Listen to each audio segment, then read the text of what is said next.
啟示錄12章11節，呢段經文講到末日就快到嘅一場大戰爭。呢場末日之戰，天上同地上都會參與，上帝嘅天使會參戰，撒旦同跟住佢嘅天使會參戰，地上信上帝嘅人都會參戰。感謝主，最後得勝嘅係上帝同屬佢嘅人。呢段經文描述地上屬神嘅人，即係相信上帝嘅人，點樣盡自己本分去得勝。呢句話係天使講嘅，但係關乎地上嘅基督徒。啟示錄12章11節話，佢哋勝過咗佢。呢度嘅佢哋係邊個？就係好似你同我咁樣嘅人，即係相信耶穌基督嘅人。而佢又係邊個？就係餡蛋。呢點好重要。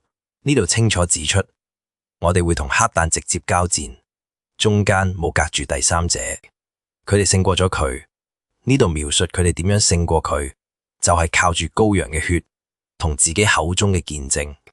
呢度又指出佢哋係咩樣嘅人，佢哋就算面對死亡，都唔會愛惜自己性命。簡單嚟講，佢哋係委身嘅人，完全嘅委身。黑蛋最驚呢種基督徒，就係完全委身嘅基督徒。